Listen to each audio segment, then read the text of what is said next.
Hello प्यारे बच्चों, आज हम कक्षा 6 संस्कृत एकविंशः पाठः पाठ 21 सुभाषितानि के अभ्यास प्रश्न हल करेंगे। तो पहले हम करेंगे श्लोकों के अर्थ। पहला है उद्यमेन हि सिद्ध्यन्ति कार्याणि न मनोरथः न हि सुप्तस्य सिंहस्य प्रविशन्ति मुखे मृगाः। अर्थ, परिश्रम से कार्य सफल होते हैं, न कि सोचते रहने से। जैसे यथा गुफा में सोए हुए सिंह के मुंह में पशु शिकार स्वयं प्रवेश नहीं करते हैं। दूसरा है काकः कृष्णः पिकः कृष्णः को भेद पिक काकयोः वसंत काले संप्राप्ते काकः काकः पिकः पिकः। तो इसका अर्थ है कौवा काला और कोयल भी काली होती है, फिर भी दोनों में क्या अंतर है। बसंत ऋतु आने पर जब कोयल बोलती है तब पता चलता है कि कौवा कौन है और कोयल कौन है। तीसरा नरस्याभरणं रूपं रूपस्याभरणं गुणः गुणस्याभरणं ज्ञानम ज्ञानस्याभरणं क्षमा। तो अर्थ है मनुष्य का आभूषण रूप है, रूप का आभूषण गुण है, गुण का आभूषण ज्ञान है और ज्ञान का आभूषण क्षमा है। चौथा है काक चेष्टो बक ध्यानी स्वान निद्रस्थैव च अल्पाहारी गृह त्यागी विद्यार्थी पंच लक्षण। अर्थ है विद्यार्थी के 5 लक्षण होते हैं। कौवे सी खोजी प्रवृत्ति, बगुले सी एकाग्रता और कुत्ते के जैसे नींद, कम खाना और घर से दूर रहने वाला। ये 5 लक्षण किसके होते हैं? विद्यार्थी के। पांचवा काव्य शास्त्र विनोदेन कालो गच्छति धीमताम व्यसनेन तु मूर्खाणाम निद्रया कलहेन वा। तो अर्थ है बुद्धिमानों का समय काव्य व शास्त्र के अभ्यास में बीतता है, जबकि मूर्खों का समय व्यसनों, नींद और विवाद में बीतता है। छठवा है यस्य नास्ति स्वयं प्रज्ञा शास्त्रम तस्य करोति किम लोचनाभ्यां विहीनस्य दर्पणः किम करिष्यति। अर्थ है जिसकी स्वयं की बुद्धि नहीं है, शास्त्र उसके लिए क्या करे। जैसे आँखों के अंधे व्यक्ति के लिए दर्पण क्या करेगा। आशय यह है कि बुद्धिहीन व्यक्ति शास्त्र से लाभ नहीं उठा सकता। प्रिय वाक्य प्रदानेन सर्वे तुष्यन्ति जन्तवः तस्मात् प्रियं हि वक्तव्यं वचने का दरिद्रता। प्रिय वचन बोलने से सभी प्राणी प्रसन्न होते हैं, इसीलिए मधुर वचन बोलना चाहिए।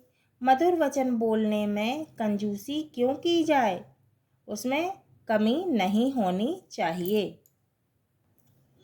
येषां न विद्या न तपो न दानम ज्ञानम न शीलम न गुणो न धर्मः ते मृत्युलोके भुवि भारभूताः मनुष्य रूपेण मृगाश्चरन्ति।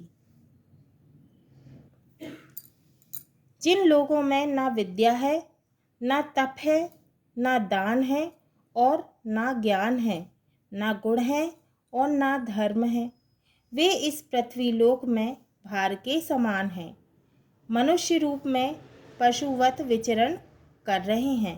तो ये हमारे अर्थ पूरे हुए। अब हम इसके बाद शब्दार्थ करेंगे। काकः का अर्थ होता है कौवा, पंच लक्षणः का अर्थ होता है 5 लक्षण वाला, पिकः का अर्थ होता है कोयल, आभरणम का अर्थ होता है आभूषण, मनोरथेह का अर्थ होता है इच्छा करने से, विनोदेन का अर्थ होता है मनोरंजन से, व्यसनेन का अर्थ होता है बुरी आदतों से, लोचनाभ्याम का अर्थ होता है नेत्रों से, मृगाः यानी पशु, बकः का अर्थ होता है बगुला, स्वानः का अर्थ होता है कुत्ता, नरस्य का अर्थ होता है मनुष्य का, उद्यमेन का अर्थ होता है परिश्रम से, प्रविशन्ति का अर्थ होता है प्रवेश करते हैं, धीमताम का अर्थ होता है बुद्धिमानों का, प्रज्ञा का अर्थ होता है बुद्धि, तुष्यन्ति का अर्थ होता है संतुष्ट होते हैं। अभ्यासः प्रश्न एक पदेन उत्तरम लिखत, एक शब्द में उत्तर लिखना है। का कस्मिन काले काकपिकयोः मध्ये अंतरम दृश्यते, किस समय कौवे और कोयल में अंतर दिखाई देता है? तो उत्तर है बसंत ऋतु, वसंत ऋतु में। खा नरस्य आभरणम किम अस्ति, मनुष्य का आभूषण क्या है? उत्तर रूपम, रूप। गा कार्याणि केन सिद्ध्यन्ति, कार्य किससे सिद्ध होते हैं? उत्तर है उद्यमेन, परिश्रम से। घ धीमताम कालः कथम गच्छति, बुद्धिमानों का समय कैसे बीतता है? उत्तर है काव्य शास्त्र विनोदेन, काव्य शास्त्र पढ़ने में। प्रश्न 2 एक वाक्येन उत्तरम लिखत, तो एक वाक्य में उत्तर लिखना है। का गुणस्य आभरणम किम, गुण का आभूषण क्या है? उत्तर गुणस्य आभरणम ज्ञानम, गुण का आभूषण ज्ञान है। खा मूर्खाणाम कालः कथम गच्छति, मूर्खों का समय कैसे बीतता है? उत्तर मूर्खाणाम कालः व्यसनेन निद्रया कलहेन वा गच्छति, तो मूर्खों का समय व्यसनों यानी बुरी आदतों में, नींद या कलह यानी लड़ाई झगड़े में बीतता है। ग केन सर्वे जंतवः तुष्यन्ति, सभी प्राणी किससे संतुष्ट होते हैं? उत्तर प्रिय वाक्य प्रदानेन सर्वे जंतवः तुष्यन्ति, प्रिय वचन बोलने से सभी प्राणी संतुष्ट होते हैं। प्रश्न 3 श्लोकांशान यथोचितम योजयत, श्लोकों को यथोचित मिलाइए, तो हमें श्लोकों को यथोचित मिलाना। ये श्लोक दिए हुए हैं, हमको इनका सही मिलान करना है। तो इसका उत्तर है, उत्तर का येषां न विद्या न तपो न दानम, पहला ज्ञानम न शीलम न गुणो न धर्मः, तो ये पूरा श्लोक हुआ। येषां न विद्या न तपो न दानम, ज्ञानम न शीलम न गुणो न धर्मः।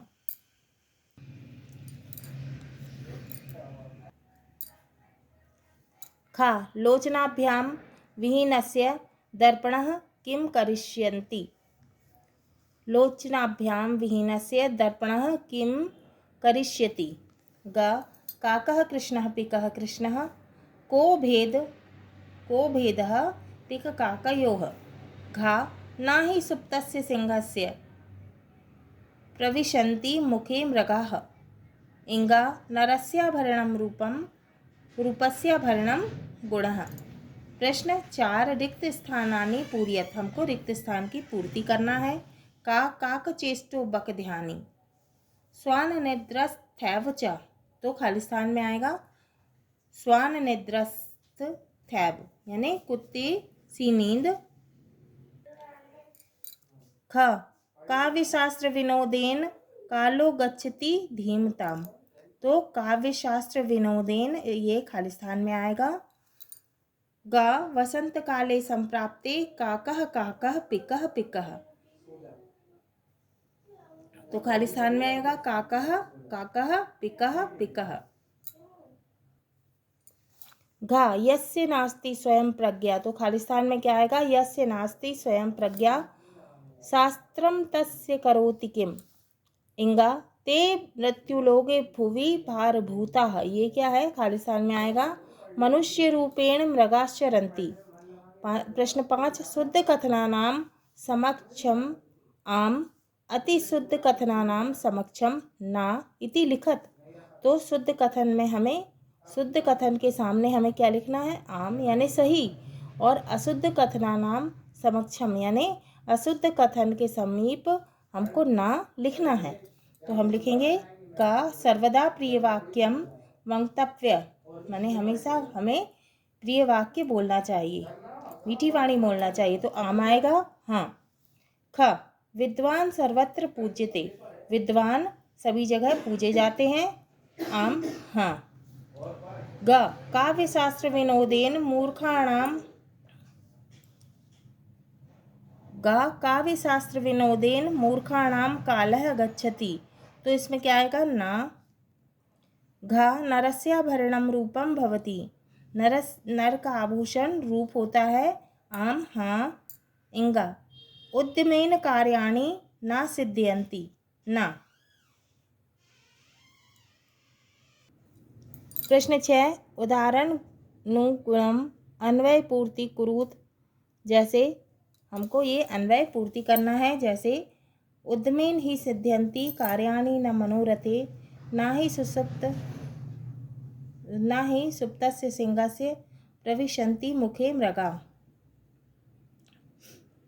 तो अन्वयः कार्याणि उद्यमेन ही सिद्ध्यन्ति न मनोरथे, ही सुप्तस्य सिंहस्य मुखे मृगा न प्रविशन्ति। तो का दिया हुआ है काकः, अन्वय पूर्ति करेंगे। कृष्णः पिकः कृष्णः, कः भेदः पिक काकयो, बसंत काले संप्राप्ते काकः काकः पिकः पिकः। का येषां न विद्या न तपोधन न दानं न ज्ञानं न शीलं न गुणो न धर्मः, ते मृत्युलोके भुवि भारभूताः मनुष्यरूपेण मृगाश्चरन्ति। हाँ तो प्यारे बच्चों, ये हमारा 21 पाठः पाठ 21 सुभाषितानि के अभ्यास प्रश्न पूर्ण हुए।